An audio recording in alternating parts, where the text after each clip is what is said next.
Good morning, scholars. Welcome to Wednesday. We are going to be making ghee this morning.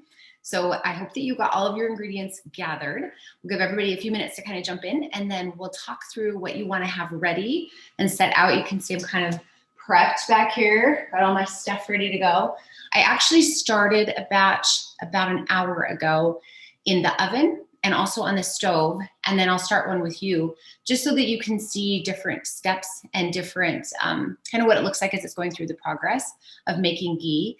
The reason that I decided to do this class today or this call is because I've had a few members who have shared with me that they continually seem to ruin their ghee.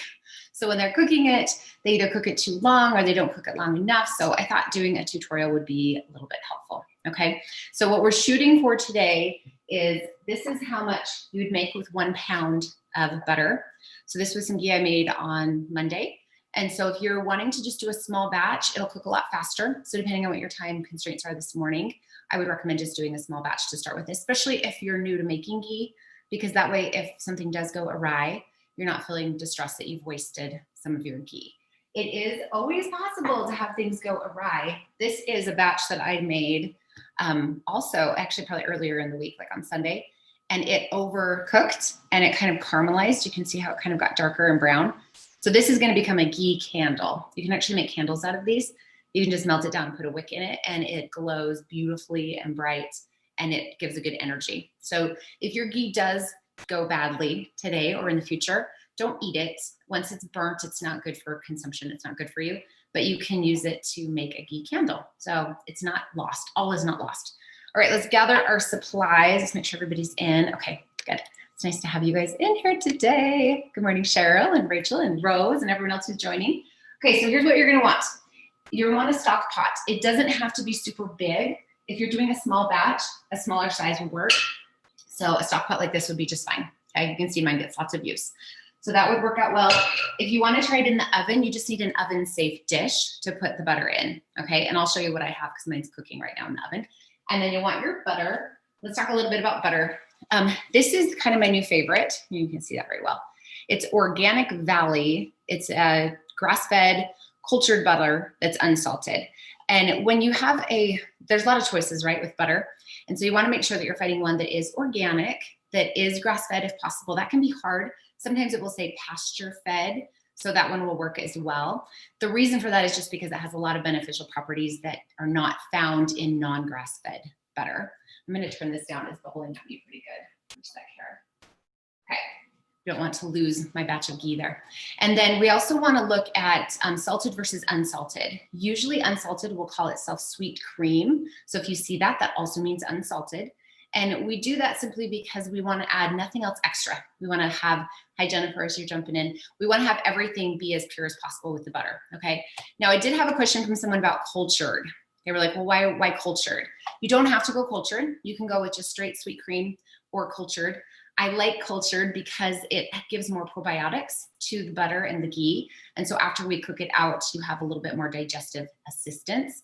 All it means when they culture it is they've added healthy bacteria into it, kind of like they do with yogurt or sour cream. And then they let it sit overnight before, so they can ferment just a bit before they churn it into butter.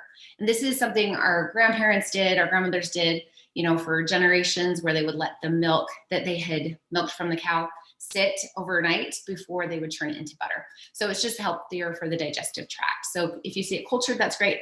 Not cultured is fine. So Organic Valley is the one that I've been using mostly right now. And then Kerrygold also has a really good pasture fed. It's harder to find. The Organic Valley tends to be more universal. You can find it at a lot of grocery stores. Okay, so that's what we want to have gathered. And then for straining it afterwards, you'll want a jar to put it in. Make sure it's clean and there's no moisture in it. Okay, if you wash it out, you need to get every speck of water out of it or it will contaminate your ghee. And I'm going to show you a really simple way, if you don't have a funnel, how to do the top. Okay, so you're just going to have your cheesecloth, and I like to do about 4 folds of it, so it's got 4 thickness. And then I just take a rubber band and put it over the top. You can use a strainer as well. Here's what I recommend though: don't use a plastic strainer. This is my what happened. Look what happened to my strainer. I strained some ghee with this, and it now is flat. It's no longer got a dip. It actually melted the plastic.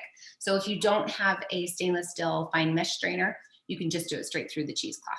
Okay, you guys feel prepared? I'm gonna have us check in just real quick on the one that I already started. So again, I started this ghee an hour ago. Okay, so we're gonna look and see because it's getting really close here. So I want you to just notice here what you're seeing. It's pretty dark, like the coloring of the ghee is dark. And then I'm gonna stir, and I apologize for the little bit of movement that you're getting there. I'm gonna stir it so you can see to the bottom, just giving a gentle movement. Do you see how you can see all the way to the bottom of the pan? Okay. And then there's some white solids at the bottom of the pan. They're starting to turn a little bit of a golden color. So this batch right here is just minutes, probably less than 10 minutes from being done. When you get to that point in the process, don't leave your ghee alone. Don't leave it unattended because it'll go bad really quick. And you'll go from nice goldeny on the bottom to burnt, and then you're gonna end up with another ghee candle. You can only have so many ghee candles. You actually do wanna get some of your ghee to work. All right, so when we start, we're gonna get our pot. So if you guys are doing this with me, I hope that you are. This is fun. We're gonna grab our pot, and then we'll start with a pound. So 4 cubes of this. So I'm just gonna put them straight in here. You can cut them up if you would like. They'll melt either way. So it really doesn't matter. Just depends on what you want and what works best for you. So as we're starting to prepare this, having your environment be nice and sattvic is very useful. Ayurvedically, the environment in which you prepare the ghee changes the energetics of the ghee. So you don't want to do this on a day where you're frantic and stressed. I apologize for the noise of the butter here. Frantic or stressed, or you're feeling a lot of anxiety, or there's a lot of energy in this space. Lots of people coming and going. If you've got kids, if they're running about, choose a different time to make your ghee because you want the energy of calm, sattvic, beauty, and peace to go into your butter. You don't want it to be chaotic, okay? All right, we're on to my last cube here. It's also useful to make ghee around the full moon. So we just had that last Saturday, so we're a little bit late. Normally I like to make it around the full moon, like on the full moon day, just because it helps the energetics, makes it a more cooling energy into your ghee. Okay, so you got your cubes here. You're just gonna put it on your stove, and you don't need it to be super hot to start, okay? So if you have an electric or a gas stove, that's best.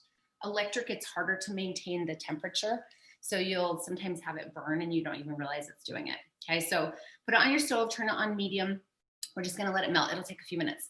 While it's doing that, we're gonna check on our ghee again. So I'm gonna bring you guys back over and we'll see how the ghee on the stove is doing because it's really getting close. Like I said, you gotta really keep watching it towards the end. And you can tell it did have a lot of foam and some top to it. Most of it is sunk to the bottom. So I still wanna give it just another minute, just because if you don't go long enough with it, you're making, instead of ghee, you're just clarifying the butter. So even though we call ghee clarified butter, it's different than just separating out the water and the milk fats. We have to give it long enough to really create that kind of a nutty flavor to it. So that's what we're looking for, is for it to start changing the smell, where it smells really buttery, but it kind of smells nutty as well, okay? So while that's doing its thing, and yes, did you see my flowers? My husband's so sweet. He bought me some autumn flowers. I was like, oh, what a good man. Okay, I did start some in the oven. Okay, so I'm gonna open this up and just show you. So this is the dish that I used for the oven. Just real simple, plain oven safe dish. It's also been going for about an hour. It takes a lot longer in the oven. Very simple though. So in the oven, you're just gonna put your oven to 250 and then turn it on. It usually will take anywhere up to 2 hours in the oven, but you don't have to babysit it very much. You can just check on it about every 30 minutes and see how it's doing. And then when it's done, it'll look just like it would on the stove, but you had to do like no work for it. There's a difference of opinion on that because obviously doing it in the oven is not as hands-on.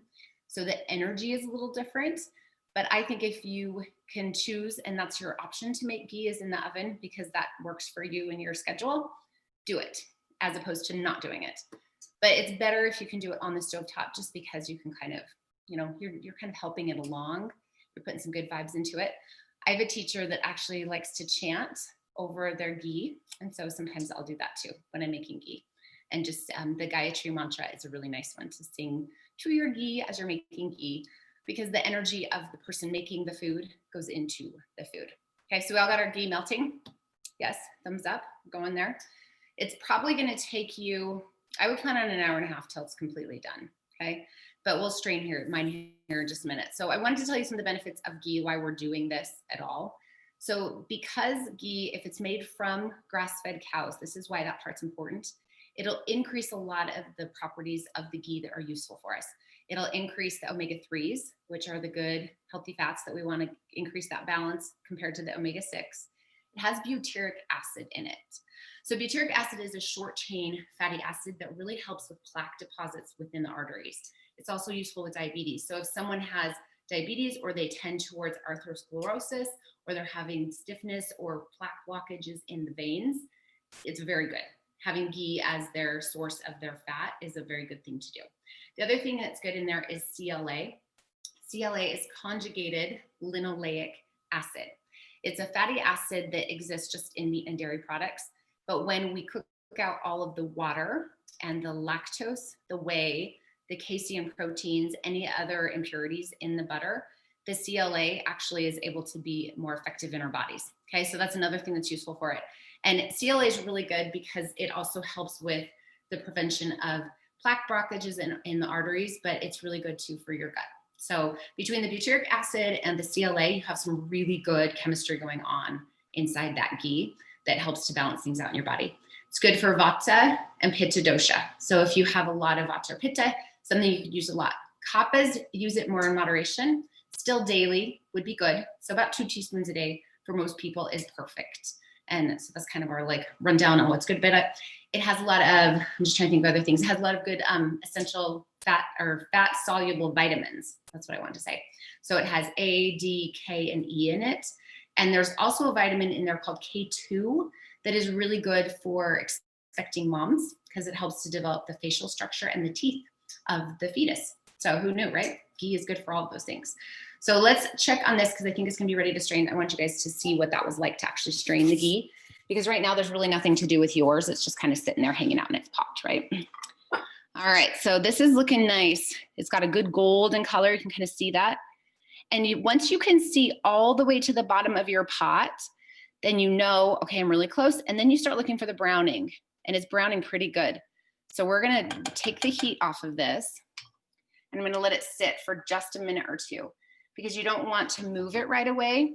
It will cause the fats to start to come back into the oil, and we want to keep them separate. And this is my melting one. So it just takes a minute. You can already see some of that white foam that's coming to the top. Those are the impurities and the water all starting to boil out. So we want to get that to nice melted, and then we will bring it up to a simmer. Okay, you guys ready to strain with me and get our straining stuff ready? I wish it could go this fast when we were at home, right? That you could cook it that quick, but just be patient, get it going, and then you can do other things. You got your glass jar. And if you guys have questions while we're doing this, type them in. I'm happy to answer. Okay, so we've got this glass jar here, and then we're gonna get, I like to kind of do this in a 2-part process because I feel like pouring from the pot into here, it's too likely to have it spill everywhere, and I don't like making a mess or wasting any of it. So I will pour it from my pot first into a measuring cup. If you're doing more than 1 pound, you're gonna need a really big measuring cup. This is perfect. A 2-cup Pyrex is great for this. Okay, so we're gonna pour the ghee from the pan, and just do it nice and slow. You don't wanna get all the stuff off the bottom in there. And you'll get some of the impurities that come with it, but that's why we're gonna strain it with the cheesecloth. And then I wanna show you guys the bottom of this pan because it's kind of gross. I don't know why I'd wanna show you something that's gross, but this is what you want to see here on the bottom of your pan when you're done. Almost looks like, you know, eggs or something, but it's the white. You can see there's some brownness to it. So it's the white impurities. That's all of the milk fat that's come out. So we've taken out all of that lactose, which makes this really good for someone who is lactose intolerant. And then that browning is how it started to kind of caramelize a little bit. So we wanted to do that just a teeny bit. This is the step that most people either go too far or not far enough. If you don't go far enough, it won't be brown. It'll just be white. And then you've just made clarified butter, and it's great to eat, but it doesn't have all the same benefits of ghee because you didn't quite take it far enough. And then if this is all brown, or if you see black in that, you've burnt it. And so then you probably need to make it into a candle. Okay, so that's what we're doing there. So we're just gonna set that one aside. So this nice golden amber color. This is what color it should look like. You can see already there's some of that gunk that's come down to the bottom. So now we're gonna strain this. Okay, we're gonna see how talented I am at holding these at the same time. So we're gonna just pour this really slow over the cheesecloth. Now, if you have a strainer with it, it's a little bit simpler. You don't have to go quite that slow, but since I don't, and I'm gonna set it back here so we don't make a mess. Okay, so we're just gonna slowly pour this over it. Let it just take its time to come through. You'll get some brown flecks on the top. That's okay, we call that dirt. So the pieces that are brown that are from the bottom of the pan, we just call that dirt. And it's okay, we want them to strain out. I'm gonna make a little adjustment here because it's having a hard time straining through so many thicknesses. So sometimes when you're working with it, you'll see you've got to just shift things as you go. So I'm gonna adjust that, make it a little bit thinner for us. And then just keep pouring that in. So this is something that you want to let sit then at room temperature for about 6 to 12 hours before you put a lid on it. The reason for that is that if you put a lid on it sooner while it's cooling, it can actually condense and get condensation on the inside of the jar, and then your ghee will get contaminated. It won't stay as long. So we don't want any extra moisture. My butter over here is starting to boil up. So if you started your butter when I did, check it now because it might be melted. Okay, and we're gonna make sure we turn that down to a low simmer. I know in the instructions we said not to stir. I stir it just a teeny bit, but not a lot. But especially, I just wanna make sure it's all melted evenly. So I'll give it a little stir after it's melted. And then I just kind of keep an eye on it. You'll have white foam now on the top. I'll show you guys what we got here. Okay, you see how you're starting to get that white foam? So this is after just, what, about 15 minutes? So it's melted completely down, and now the white foam is starting to come. You can see that gentle boil. You do not want this to boil over. All right, so if you're getting a little crazy and your heat's too high, turn the temperature down because you don't want it to go too intense. Just kind of listen for it. You'll hear kind of popping every once in a while. If when it makes a big bubble come up, that's okay. But just make sure it's not starting to foam up. You know how when you cook something and it gets too hot and it starts to come up and over? We don't want that. So we're just kind of avoiding, we want to keep it in a nice low simmer so it can cook out all of the water. So we'll come back here and finish straining this. I can already see a lot of the dirt, as we call it, that's accumulated up on the top. It's just so pretty, right? Love how it looks. What's interesting is it's gonna cool and it'll be at light yellow. So even though right now it looks really, really orange and kind of an amber color, it's gonna dry or cool down and it'll be just like these light yellow ones. That's one way you know that you got it down when you've been practicing this. If it comes out and it's a different color, it's not coming out amber, it's coming out more gray, then you've overcooked it because you have some burning that's in there. So you just want to avoid using that ghee. Okay. Some of the ways that you can use ghee. So you can cook with it, of course, right? That's something we all know. Obviously, that's why we're making this ghee. I'm not loving this cheesecloth. I'm going to switch this one. You can cook with it, but you can also do it with beauty products. It's actually really good for your skin. If you have any rashes or acne, like pitta type acne, it's very good for the skin for that. If you have joint issues, you can use it just as a cream that you put on your joints to help to keep them nice and lubricated. And even though putting it on the outside, it helps. If you are on a computer a bunch right now, who isn't, right? We're all on computers a ton right now. It's great to put just a teeny dab of ghee on the inside corner of your eye, blink it in, and do this before you go to bed because it'll make your vision blurry, and then just sleep with it like that. It's very nourishing. The word for ghee in Sanskrit is called grita, and it means to shine bright. So ghee is considered to make you shine bright from the inside when you consume it, and it also creates a brightness and a lightness all around you. So it's a really beautiful kind of symbol of creating more light, more connection, deeper harmony, all those things. Okay, so I'm going to show you the top of this after we finish pouring. Just wanted to be a little messy over here today. It's showing off for you guys. Good stuff. How's everybody's ghee doing? Don't forget to peek at it every once in a while. I want you to get familiar with what it looks like in each stage. So check it out, see if you're kind of getting a little bit foamy on top. And then I want to show you guys the dirt here that came out.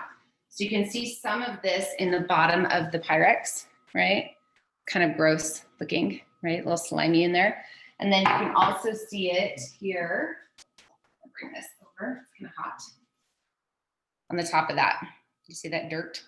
So that's how we know too that we did it well, because we got some of that browning to that, it caramelized a little bit. You don't have to throw these cheesecloths away, but if you're gonna reuse them, wash them really good in hot soapy water so you don't cross-contaminate from one batch of ghee to the next, because you have to be really careful about contamination with it when you're preparing the ghee. So always make sure that everything is clean, you got a nice clean environment. If you're reusing the jars, make sure that they're very clean and that you're not letting them get contaminated by other things. That actually leads to when we store this, don't store it in the fridge. It's tempting, I know. The only time you would do that is if you thought that it had gone bad and you wanted to keep it for a little bit longer. But normally when you put it in the fridge, it'll cause condensation on the inside of the jar, and then you can't ever take it out of the fridge again. You'll have to just keep it in there. Otherwise, it's shelf stable for between 6 to 12 months. The reason for that is because we've boiled out all the water. It's just, doesn't that look great? Looks like apple juice. How fun. So we'll just set this aside so that it can cool. But the reason it does that is because you've boiled out all the water, so it doesn't have anything left in it to cause that contamination. When you're eating it, don't use a spoon that's not clean. So make sure you always have a fresh, clean spoon when you scoop it out. So unlike your butter dish that might get gross because, you know, people make toast and they butter with it, we don't want little flecks of anything getting in our ghee. It'll keep really well. So I've got this one that's been in my cupboard. This is from a couple of months, probably 3 or 4 months ago. And it's just fine. Like, it's kept just fine in there. So they do really well like that. Let's check on our oven one. How's everybody doing? Okay, good. Rose is asking me a question. Let's see that. When simmering, should there be bubbling? Yes. If you don't have any bubbling going on, turn your heat up just a tiny bit. I'm going to show you guys again what it's doing so you can see that mine is simmering. Can you see there's just some little, so small bubbles. Bubbles, bubbles, bubbles. Just little bubbles. I don't want it like a rolling boil, but you should have some bubbles coming up in that. And then you can just keep. And fun to do is to skim the top. So this is an option. It's a symbolic, not just of the physical cooking of the ghee, but it's also symbolic of when we are removing impurities from our own spirit, so internally. So sometimes when I'm scraping the ghee, I'll actually think of things like things I'm trying to release, let go of, ways that I want to evolve a little bit in how I'm being or the way that I'm showing up in the world. And so as I'm skimming it, I'll think through that. So let me grab a big spoon and we'll show you how you would skim it. This part's totally optional. You don't have to skim the ghee. If you want to do other things while it's going, it's not a big deal. Okay, so we'll just get a little bowl for that. Perhaps, maybe a plate. And when you skim it, great shot there. Okay, when you're skimming your ghee, you just would take your spoon, nice clean spoon, and just skim right across the top so that you're just getting the white foaminess, and then you could just set it aside. And it's nice to do this if you're new to making ghee because then you can see more easily what's happening underneath. But this is, again, completely not necessary. If you don't do this step, all that will happen is that milk fat that I'm skimming off right here is going to drop down to the bottom. So all that white gunk we saw in the bottom of the last pan, that was that milk fat. So you can already see there's some changes happening here to the ghee. You can see how it's starting to kind of alter the way that it looks. It's getting a little bit more yellowish, but it's separating, okay? That's what we're looking for, is that separation. We're gonna check in on the oven one more time, then any questions that you guys have, we'll kind of go from there. Okay, so my oven ghee, let it focus in. It's doing pretty good. Let's pull out the shelf here so you guys can see it a little bit better. But it's starting to bubble. Trying to move it slow here so we don't disturb what's going on. So it's been in there now for an hour and 24 minutes. So you can see it's starting to separate really nicely. Little bit of browning happening on the edges. There's no white foam on the top because it's all dropped to the bottom. We want it to get a little more brown on the bottom.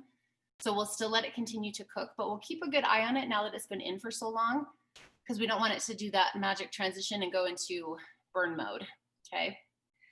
So you can see it's pretty easy to do it in the oven. So if that's something that for your first time, you'd rather do that, then go ahead and go there. Okay, I wanna know how everybody's doing with their cooking. We doing well? We cooking good? Okay. Try to think of some other things I want to share with you about ghee. When I cook with it, I make a tarka that is not the same thing as a takra.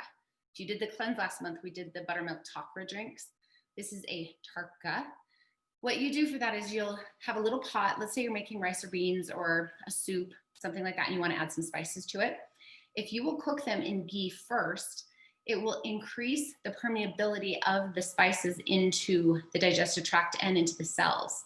So it's actually more healthy for your body if you will cook it in the ghee first.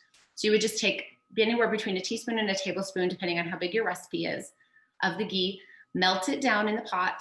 It doesn't have to be super hot, maybe like a medium. And then you add your spices in. You're going to saute them for a very short time, usually less than 2 minutes, just until the aromatic properties of those spices are released. So if you're using seeds like a cumin seed or a fennel seed, you'll smell them and you'll be able to tell when it's ready. And then you just take that off and you add it on top of the dish that you're cooking. That is a really nice way that we work with khichdi. So when you're making khichdi now that's not a cleansed khichdi, you can add your ghee in, add your spices in, and then you put in your rice and your beans. Okay, so that's called a tarka. Okay, so that's another way you can use it. I really think that adding in ghee is such a simple thing, and it's something that we can do without having to have a lot of thought to it. So start just replacing your butter, your coconut oil with ghee, and you'll find that it really works well. It has a very high smoke point. So you can cook vegetables in it, and it goes up, I think it's 485. So you can cook your veggies and don't worry about it getting too hot and it burning and causing bad flavor. And the reason it has that high smoke point is because of the water and the impurities being taken out. It's basically pure fat, like you're eating pure fat. And I know that, in the 80s, that was like taboo. So ghee kind of went through its negative phase, and now we've all realized how helpful it is and how useful it is for our bodies. Okay, I'm gonna check on ours one more time. Any last questions? And then I want you guys to share. You can send me an email or something. I really want to see how your ghee turned out, or come on to one of our live calls and you can share it on there, because I'm like hoping that we're all having a good success with it. I did want to show you too. This one was in the oven. This one was on the stove. They're the same. Okay. So if you're trying to decide which way you want to make yours in the future, try each way and decide which one you like the best. I kind of like watching it transform on the stove, but sometimes I don't have time. So it might have to be in the oven. Okay, we're gonna check on it one last time. See how our ghee is coming. Oh, it's starting to change a little bit. So I don't know how well you can see that, but it's starting to separate even more. I can't see all the way to the bottom, but I can start to see kind of chunks, almost like the dark golden parts are separating, and then there's clear sections in between. The clear part is the milk fat, the healthy stuff. That's what we're going for. It's the ghee. The other part are the proteins, the lactose, the casein, and all the water just boils out. Okay.